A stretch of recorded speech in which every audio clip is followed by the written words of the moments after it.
Birumvikana neza cyane ko nongeye kuguhereza ikaze kuri uyu muyoboro mugari wa Rwanda Daily News TV. Twigarukiye ku kibuga cy'imirwano ku butaka bw'iki gihugu cya Repubulika ya Demokarasi ya Kongo, aho inyeshyamba z'umutwe wa M23 ndetse n'abarwanyi barwana ku ruhande rw'igisirikare cya FARDC bakomeje kugenda besurana ku buryo bukomeye cyane. Mwaba numwe ibintu muri iki gihugu byakomeje kugenda bidogera, ubwo ni nyuma yuko umutwe wa M23 usabwe kurekura ibice waba warafashe ahangaha ku butaka bwa Repubulika ya Demokarasi ya Kongo, ariko ukavunira ibiti mu matwi. Iyi nkuru ndayikubwira ku buryo burambuye, ariko kandi ndakubwira ko inyeshyamba z'umutwe M23 zihuriweho n'ibihugu 13 zaba zigiye gukurwa ahangaha ku butaka bwa Repubulika ya Demokarasi ya Kongo. Ni mu gihe kandi mu yandi makuru ndibuze kukubwira, nza kukubwira ko u Rwanda rwatangaje ko rugiye kohereza ingabo ahangaha ku butaka bw'iki gihugu cya Repubulika ya Demokarasi ya Kongo, noneho mu buryo bweru. Iyi nkuru ndayikubwiraho ku buryo burambuye, ariko kandi ndakubwira ko uwitwa General James Kabarebe w'u Rwanda yongeye kuburira u Burundi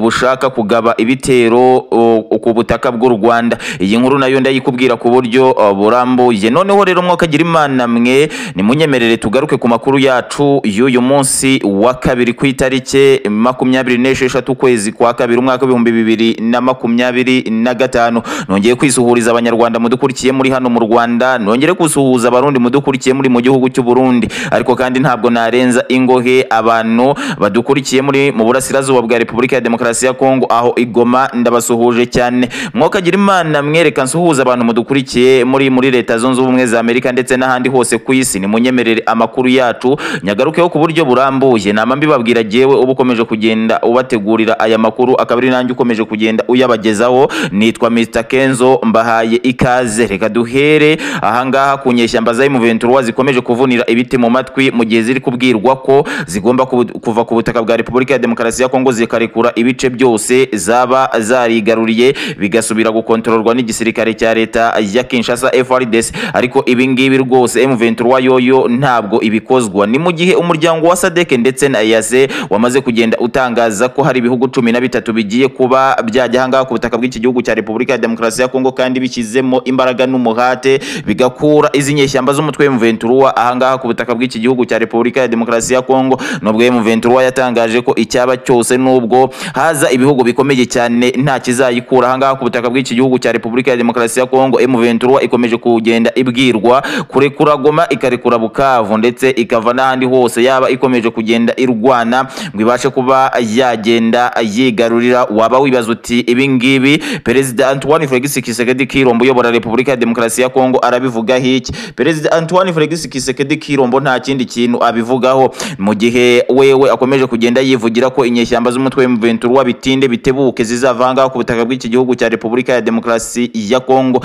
Nta wamenya neza icyo uyu mugabo Antoine Felix Tshisekedi Tshilombo yiringiye, ariko wewe icyo yama avuga nuko avuga ko bitinze bitebutse iki gihugu cy'u Rwanda ndetse n'ingabo zacyo M23 bazirukanwa ahangaha ku butaka bw'iki gihugu cya Repubulika ya Demokarasi ya Kongo, kandi bakahava nabi. Nyuma y'ibyo byose bakagenda bahabwa ibihano, bakagenda baryozwa amaraso y'inzirakarengane bamenye ahangaha ku butaka bw'iki gihugu cya Repubulika ya Demokarasi ya Kongo. Ngayo nguko iyi nkuru ni mureke tuyiveho, ahubwo twigire kuri iyi nkuru ivuga ko u Rwanda rwatangaje ko rugiye kohereza ingabo mu burasirazuba bwa Repubulika ya Demokarasi ya Kongo, noneho byeruye ku buryo bw'umugaragaro. Abakurikiranira bya hafi intambara yaha mu burasirazuba bwa Repubulika ya Demokarasi ya Kongo bavuze bati u Rwanda noneho rugiye kohereza ingabo zarwo ahangaha ku butaka bwa Repubulika ya Demokarasi ya Kongo. Abangaba kandi bongeye no kugenda bavuga bati erega u Rwanda ntabwo rwigize rureka kuba rufite ingabo ahangaha muri iki gihugu cya Repubulika ya Demokarasi ya Kongo, ahubwo icyo rwakoze ni ugukomeza guhakana ibyo rushinzwa ku buryo bukomeye cyane.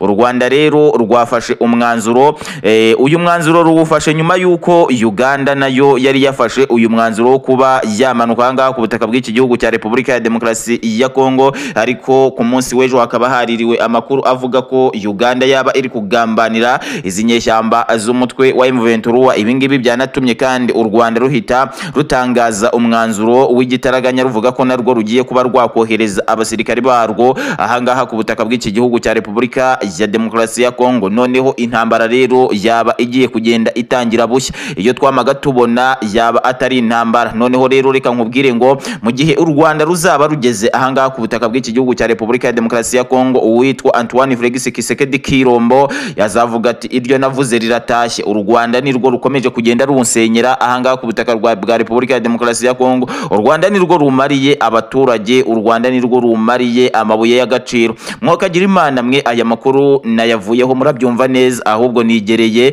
kuwitwa Ndayishimiye Evariste. Ndayishimiye Evariste yongeye kuburirwa na General James Kabarebe w'u Rwanda. Uyu James Kabarebe yagize ati mbabajwe n'u Burundi bushaka gushora umuriro ku Rwanda ngo kubera ko umunsi Ndayishimiye Evariste yagerageje kurasa ku Rwanda ibyo azabona azabyakiriza abiri. James Kabarebe kandi yongeye kuvuga ko ibyo Ndayishimiye Evariste yamye akora ku butaka bw'u Rwanda atazongera kubyikora ngo kabone niyo byakagenda gute. James Kabarebe yongeye kuvuga ko u Burundi bwarashe inshuro 3 ku Rwanda batarusubiza ngo ariko nirwongera kubigerageza bitewe n'amagambo rumaze iminsi ruvuga ruzabiryozwa nta kabuza. James Kabarebe ndakwibutsa ko yafatiwe ibihano n'ibihugu bitandukanye harimo nk'Ubudage, aho bwamushinzaga kuba akomeje kugenda afatanya n'umutwe w'M23 wahanga ku butaka bwa Repubulika ya Demokarasi ya Kongo kungabanya umutekano w'igihugu cya Repubulika ya Demokarasi ya Kongo. Noneho rero Mwokagira Imana mwe, nimureke mbabwire kuri aya makuru,